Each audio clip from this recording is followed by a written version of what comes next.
ಉತ್ತರ ಭಾರತದಲ್ಲಿ ಇರೋರಿಗೆ ಸಿಗೋವಷ್ಟು ಸವಲತ್ತು ಸೌಲಭ್ಯ ಪ್ರಶಸ್ತಿ ಎಲ್ಲನೂ ದಕ್ಷಿಣ ಭಾರತದವರಿಗೆ ಸಿಗ್ತಾ ಇಲ್ಲ ಅನ್ನೋ ಕೊರಗು ಬಹಳ ವರ್ಷಗಳಿಂದ ಇದೆ.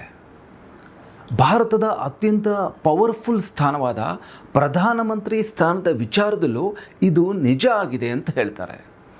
ದಕ್ಷಿಣದಿಂದ ಪ್ರಧಾನಿಯಾಗಿ ಆಯ್ಕೆಯಾದವರಲ್ಲಿ ಇಬ್ಬರು ಇರೋದು. ಒಬ್ಬರು PV ನರಸಿಂಹರಾವ್ ಅವರು, ಇನ್ನೊಬ್ಬರು HD ದೇವೇಗೌಡ ಅವರು. ಇದೆಲ್ಲದರ ಜೊತೆಗೆ ಭಾರತದ ಅತಿ ದೊಡ್ಡ ಪ್ರಶಸ್ತಿಗಳಾದ ಪದ್ಮ ಪ್ರಶಸ್ತಿಗಳ ವಿಚಾರದಲ್ಲೂ ಕೂಡ ದಕ್ಷಿಣದವರ ನಿರ್ಲಕ್ಷ್ಯ ಮಾಡಲಾಗ್ತಾ ಇದೆ ಅನ್ನೋದು ನಿಜನಾ ಅನ್ನೋದೇ ಈ ಸ್ಟೋರಿ. ನೀವು ನೋಡ್ತಿದ್ದೀರಾ ಕರೆಂಟ್ ಕನ್ನಡ. ಭಾರತ ಸರ್ಕಾರ ಪ್ರತಿ ವರ್ಷ ಗಣರಾಜ್ಯೋತ್ಸವದ ಸಂದರ್ಭದಲ್ಲಿ ಪದ್ಮ ಪ್ರಶಸ್ತಿಗಳ ಘೋಷಣೆ ಮಾಡುತ್ತೆ. ಬೇರೆ ಬೇರೆ ಕ್ಷೇತ್ರಗಳ ಸಾಧಕರು ಪಡೆಯಬಹುದಾದ ಈ ದೇಶದ ಅತಿ ದೊಡ್ಡ ಗೌರವ ಇದು. ಆದರೆ ಇದರಲ್ಲೂ ದಕ್ಷಿಣಕ್ಕೆ ಅನ್ಯಾಯ ಆಗ್ತಾ ಇದೆ. ಕರ್ನಾಟಕದಲ್ಲಿ ಬಹಳಷ್ಟು ಸಾಧಕರಿಗೆ ಪದ್ಮ ಪುರಸ್ಕಾರ ಬಂದಿಲ್ಲ ಅನ್ನೋ ಕೂಗು ಬಹಳ ಸಮಯದಿಂದ ಕೇಳಿ ಬರ್ತಾ ಇತ್ತು. ಹಿಂದೆ ನಮ್ಮ ಮೆಚ್ಚಿನ ನಟ ಅನಂತನಾಗ್ ಅವರಿಗೆ ಪದ್ಮ ಪ್ರಶಸ್ತಿ ಬಂದೇ ಇಲ್ಲ ಅಂತ ರಿಷಬ್ ಶೆಟ್ಟಿಯವರು ಅಭಿಯಾನ ನಡೆಸಿದರು. 2025ರಲ್ಲಿ ಅನಂತನಾಗ್ ಅವರಿಗೆ ಪದ್ಮ ವಿಭೂಷಣ ಪ್ರಶಸ್ತಿನ ಕೊಡಲಾಯಿತು. ಹಾಗೆ ಇತ್ತೀಚೆಗೆ ನಮ್ಮೆಲ್ಲರ ಮೆಚ್ಚಿನ ಗೀತ ರಚನೆಕಾರ, ಸಂಗೀತ ನಿರ್ದೇಶಕ ಹಂಸಲೇಖ ಅವರಿಗೆ ಪದ್ಮ ಪ್ರಶಸ್ತಿ ಬರಬೇಕು ಅಂತ ನಟ ನೆನಪಿರಲಿ ಪ್ರೇಮ್ ಒಂದು ಅಭಿಯಾನ ಆರಂಭಿಸಿದರು. ಆದರೆ ಅದಕ್ಕೆ ತಕ್ಷಣವೇ ಪ್ರತಿಕ್ರಿಯಿಸಿದ ಹಂಸಲೇಖ ಅವರು, ಕನ್ನಡದ ಆಣೆಯಾಗಿ ಹೇಳ್ತೀನಿ, ಇದು ನನಗೆ ಒಪ್ಪಿಗೆ ಇಲ್ಲ, ಇದು ಅನಗತ್ಯವಾದ ಅಭಿಮಾನದ ದುಡುಕು, ಇದು ಪ್ರೀತಿಯ ತೊಂದರೆ, ಸೀನಿಗೂ ಟ್ಯೂನ್ಗೂ ಲಿರಿಕ್ಸ್ಗೂ ಹೊಂದಾಣಿಕೆ ಇಲ್ಲದ ಫ್ಲಾಪ್ ಸಾಂಗ್ ಇದು, ದಯವಿಟ್ಟು ಇದನ್ನು ನಿಲ್ಲಿಸಿ ಅಂತ ಸೋಷಿಯಲ್ ಮೀಡಿಯಾದಲ್ಲಿ ಬರೆದು ಪ್ರೇಮ್ ಅವರಿಗೆ ಕೇಳ್ಕೊಂಡಿದ್ರು ಮತ್ತು ಈ ಅಭಿಯಾನಕ್ಕೆ ಒಂದು ಇತಿಶ್ರೀ ಹಾಡಿದರು. ಆದರೆ ಹಿಂದಿಯ ಚಿತ್ರರಂಗದವರಿಗೆ, ಬರಹಗಾರರಿಗೆ, ಸಂಗೀತಗಾರರಿಗೆ, ನಟರಿಗೆ ಬಂದಿರೋ ಪದ್ಮ ಪ್ರಶಸ್ತಿಗಳನ್ನು ಕಂಪೇರ್ ಮಾಡಿದ್ರೆ ದಕ್ಷಿಣ ಭಾರತದವರಿಗೆ ಬಂದಿರೋದು ಸ್ವಲ್ಪ ಕಡಿಮೆನೇ. ಹಿಂದಿಗೆ ಉತ್ತರ ಭಾರತದಲ್ಲಿ ಹೆಚ್ಚಿರೋ ಮಾನ್ಯತೆ ಅಥವಾ ಕನ್ನಡದ ಸೀಮಿತ ಪ್ರದೇಶ ಇದಕ್ಕೆ ಕಾರಣನ? ಒಂದು ವೇಳೆ ಜನಸಂಖ್ಯೆ ಆಧಾರದಲ್ಲಿ ಅಥವಾ ವಿಸ್ತೀರ್ಣದ ಆಧಾರದಲ್ಲಿ ಕೊಡೋದೇ ಆದರೆ ಅದು ಸರಿನಾ ಅನ್ನೋ ಪ್ರಶ್ನೆನೂ ಬರುತ್ತೆ. ಉದಾಹರಣೆಗೆ, ದೊಡ್ಡ ಕಾಡಿನ ಹುಲಿ ದೊಡ್ಡ ಹುಲಿ, ಸಣ್ಣ ಕಾಡಿನ ಹುಲಿ ಸಣ್ಣ ಹುಲಿ ಅಂತ ಎಲ್ಲಾದರೂ ಉಂಟಾ? ಹುಲಿ ಎಲ್ಲೇ ಇದ್ದರೂ ಹುಲಿಯೇ ಅಲ್ವಾ?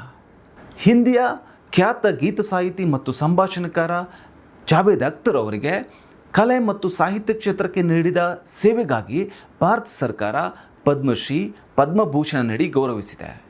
ಹಿಂದಿ ಗೀತ ಸಾಹಿತಿಗಳಾದ ಸಾಹಿರ್ ಲುಧಿಯಾನ್ವಿ, ಗುಲ್ಜಾರ್ ಅವರಿಗೆ, ಕೈಫಿ ಅಜ್ಮಿ ಅವರಿಗೆ, ಪ್ರಸೂನ್ ಜೋಶಿ ಅವರಿಗೆ, ಇವರೆಲ್ಲರಿಗೂ ಪದ್ಮ ಪುರಸ್ಕಾರಗಳು ಸಂದಿವೆ.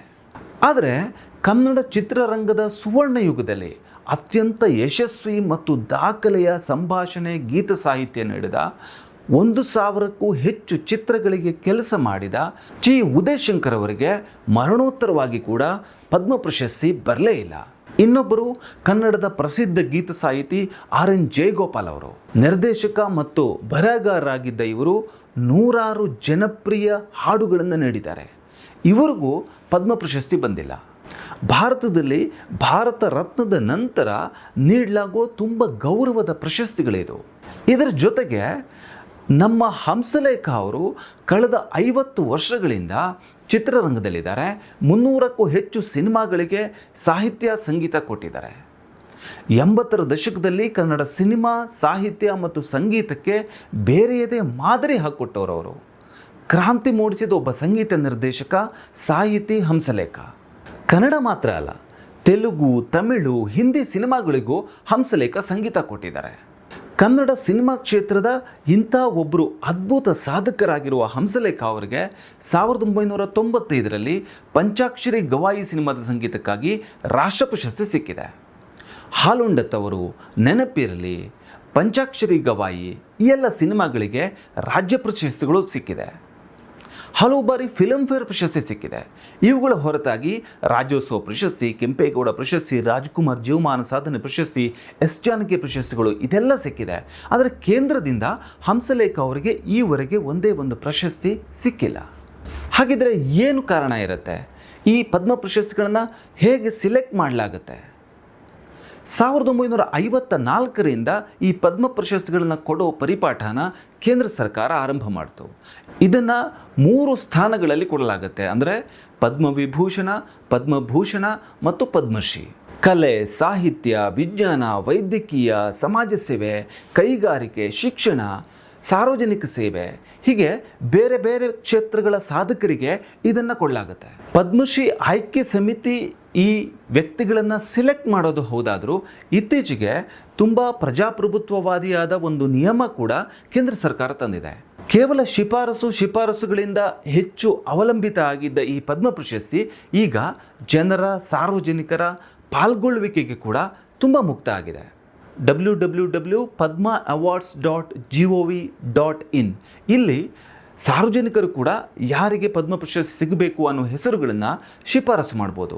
ಇಷ್ಟಲ್ಲದೆ 2014 ನಂತರ ಕೇಂದ್ರ ಸರ್ಕಾರ ಕೂಡ ಅನ್ಸಂಗ್ ಹೀರೋಗಳಿಗೆ, ಅಂದರೆ ತುಂಬ ದೊಡ್ಡ ಸಾಧನೆ ಮಾಡಿದರೂ ಜಾಸ್ತಿ ಜನಕ್ಕೆ ಗೊತ್ತಿಲ್ಲ ಅನ್ನೋ ಥರದ ಜನರಿಗೆ ಪದ್ಮ ಪ್ರಶಸ್ತಿಗಳನ್ನು ಕೊಡ್ತಾ ಬಂದಿದೆ. ಅದು ಸಣ್ಣ ಸಣ್ಣ ಊರುಗಳಲ್ಲಿರೋ ಜನ ಇರ್ಬೋದು, ಸಣ್ಣ ಪಟ್ಟಣಗಳಲ್ಲಿರೋ ಜನ ಇರ್ಬೋದು, ಜನಪದ ಕಲಾವಿದರು, ಬುಡಕಟ್ಟು ಸಮುದಾಯದವರು, ಸಮಾಜ ಸೇವಕರು, ಹೀಗೆ ಹಲವಾರು ಜನ ರಾಷ್ಟ್ರೀಯ ಪದ್ಮ ಪುರಸ್ಕಾರವನ್ನು ಪಡೆದಿದ್ದಾರೆ. ಇದು ಕೂಡ ಸರ್ಕಾರದ ಒಂದು ಸಾಧನೆಯೇ. ಆದರೆ ಕರ್ನಾಟಕದಲ್ಲಿ ನೋಡೋದಾದರೆ ಕುವೆಂಪು ಅವರಿಂದ ಆರಂಭವಾಗಿ ಸಿದ್ಧಲಿಂಗಯ್ಯ ಅವರವರೆಗೆ 10 ಜನ ಸಾಹಿತಿಗಳಿಗೆ ಇಲ್ಲಿಯವರೆಗೆ ಪದ್ಮ ಪ್ರಶಸ್ತಿಗಳು ಸಿಕ್ಕಿದೆ. ಕಲೆ ಮತ್ತು ಸಂಗೀತಕ್ಕೆ ಸಂಬಂಧಿಸಿ ನೋಡೋದಾದರೆ ಗಂಗೂಬಾಯಿ ಹಾನಗಲ್ ಅವರಿಂದ ತೊಡಗಿ ರಿಕ್ಕಿ ಕೇಜ್ ತನಕ ಹಲವರಿಗೆ ಪದ್ಮ ಪ್ರಶಸ್ತಿ ಸಿಕ್ಕಿದೆ. ಕನ್ನಡ ಚಿತ್ರರಂಗದಲ್ಲಿ ಡಾಕ್ಟರ್ ರಾಜ್ಕುಮಾರ್ ಅವರು, SPB ಅವರು, ಬಿ ಸರೋಜಾದೇವಿಯವರು, ಗಿರೀಶ್ ಕಾಸರವಳ್ಳಿಯವರು, ಬಿ ಜಯಶ್ರೀಯವರು, ಶ್ರೀ ದೊಡ್ಡರಂಗೇಗೌಡ ಅವರು ಮತ್ತು ಇತ್ತೀಚೆಗೆ ಅನಂತನಾಗ್ ಅವರು ಪದ್ಮ ಪುರಸ್ಕಾರಗಳನ್ನು ಪಡೆದಿದ್ದಾರೆ. ಹಾಗಂತ ನಮ್ಮ ಹಿರಿಯ ನಟರಾದ ವಿಷ್ಣುವರ್ಧನ್ ಅವರಿಗಿರ್ಬೋದು, ಶಂಕರ್ನಾಗ್ ಅವರಿಗಿರ್ಬೋದು, ಅಂಬರೀಷ್ ಅವರಿಗಿರ್ಬೋದು, ಈವರೆಗೂ ಪದ್ಮ ಪ್ರಶಸ್ತಿಗಳು ಸಂದಾಯ ಆಗಿಲ್ಲ. ಇದು ಮಾತ್ರ ಅಲ್ಲ, ಇವಾಗ ನಮ್ಮ ನಡುವೆ ಇರೋ ಹಿರಿಯ ನಟರಾದ ಶಿವರಾಜ್ ಕುಮಾರ್ ಅವರಿಗೆ, ಉಪೇಂದ್ರ ಅವರಿಗೆ, ಸುದೀಪ್ ಅವ್ರಿಗೂ ಪದ್ಮ ಪ್ರಶಸ್ತಿಗಳು ಬಂದಿಲ್ಲ. ಹಾಗಿದ್ರೆ ಅತ್ಯಂತ ಅರ್ಹರಾದ ಹಂಸಲೇಖ ಅವ್ರಿಗೂ ಈ ಪ್ರಶಸ್ತಿ ಯಾಕೆ ಬರ್ತಿಲ್ಲ ಅನ್ನೋದು ಒಂದು ಪ್ರಶ್ನೆಯಾಗಿ ಉಳಿದಿದೆ. ಮುಂದಿನ ಬಾರಿಯಾದರೂ ದಕ್ಷಿಣ ಭಾರತದ ಸಾಧಕರಿಗೆ ಇನ್ನೂ ಹೆಚ್ಚಿನ ಪದ್ಮ ಪ್ರಶಸ್ತಿಗಳು ಬರಲಿ, ಅದರಲ್ಲೂ ಕರ್ನಾಟಕದ ಹಿರಿಯ ಸಾಧಕರಿಗೆ ನ್ಯಾಯ ಸಿಗಲಿ ಅನ್ನೋದೇ ನಮ್ಮ ಒತ್ತಾಯ. ಈ ಪದ್ಮ ಪ್ರಶಸ್ತಿಗಳ ಬಗ್ಗೆ ನಿಮ್ಮ ಅಭಿಪ್ರಾಯ ಏನು ಅನ್ನೋದನ್ನು ಮರೆಯದೆ ಕಮೆಂಟ್ ಬಾಕ್ಸ್ನಲ್ಲಿ ಕಮೆಂಟ್ ಮಾಡಿ. ನೋಡ್ತಾ ಇರಿ ಕರೆಂಟ್ ಕನ್ನಡ.